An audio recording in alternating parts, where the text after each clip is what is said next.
Hey yo guys, it's me, Gigi. Bigla ko nang na-miss yung high school days ko. Yun yung mga panahon na mapapakanta ka na lang ng "Wag muna tayong umuwi." So bali ako yung estudyanteng mahiyain at tahimik lang. Pero sa mga close ko, no. That's the opposite. Okay, so let's start. Second year high school ako or grade 8 nung nangyari to. Bali, recess namin nun, tapos bumaba kami ng kaibigan kong si Bella. Nagtatawanan kami nun habang naglilibot sa kantin. Take note, mahiyain ako, oo, lalo na pag mag-isa. Pero pagkasama ko yung close ko, hindi. So ayun nga, naglalakad kami and magka-holding hands kami nun. You know, as girls. Tapos sakto, may kasalubong kami na teacher. And ako lang ang nakakita. Like, malayo yung tingin ni Bella. Di ko alam ba't di niya nakita. At sakto, papagitna sa amin yung teacher. At partida men, magka-holding hands kami. So ang nangyari, pilit ko natanggal yung kamay ko kay Bella. Kaso ang higpit nung hawak niya, di pa rin siya nakakaramdam. Kaya, boosh, ayun, napunta sa mukha ng teacher yung kamay namin dalawa.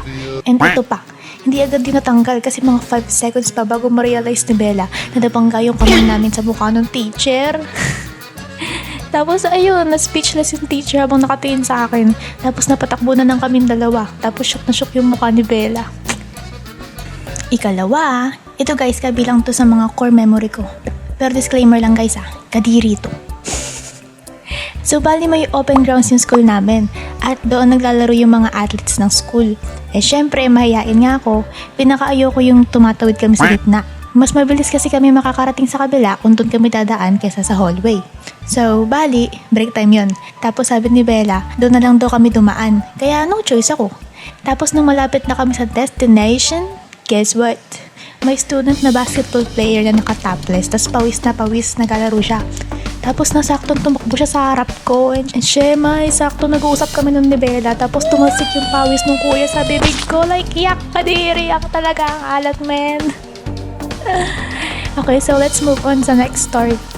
Pero bago yan, syempre mag-subscribe ka muna. Tap mo lang yung red na box dyan sa baba. Dyan, basta dyan.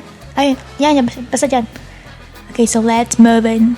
Kasama ko na naman ulit si Bella dito at galing kami ng kantin. Bumili siya ng Milo kasi inumin niya yun habang umakyat. Pero bago yun, may unexpected na nangyari men. Bali may liguan kasi yung dadaanan namin paakyat ng hagdan. Kaya di namin alam kung may bigla bang magpa-pop up doon, kung sino ba yung dadaan bigla doon. And nagkukwentuhan kaming dalawa.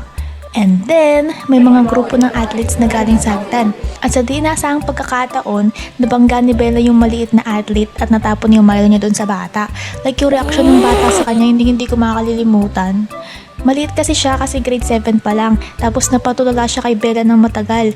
Tapos si Bella di niya alam gagawin niya. At sa sobrang panic niya, pinakita niya yung panyo niya kaso nakatulala pa rin sa kanya yung bata. Tapos bigla niya akong hinila at kumaripas ng takbo. Hit and run be. At simula nun, iniiwasan niya na yung bata na yun kasi partida yung nanay niya teacher din sa school namin na yun. Naguguluhan nga rin kami ng mga panahon na yun kung lalaban niya ba yung damit or papahiramin niya ba ng damit niya or ibibigay niya ba yung panyo niya.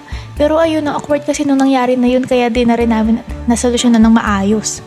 Pero guys, huwag niyo kaming kagayahin Mag-sorry kayo ng maayos pag may natapunan kayo. At mas lalong mag-ingat kayo pag may hawak kayo ng mga inumin. Lalo na pag nasa public kayo. Bali, yan lang yung mga kakwento ko muna for now. Komenta na kayo kung gusto nyo pa ng part 2 at share nyo din yung mga experience nyo sa comments. At ayun, mag-subscribe kayo and comment lang kayo for shoutouts. Yun lang. Bye!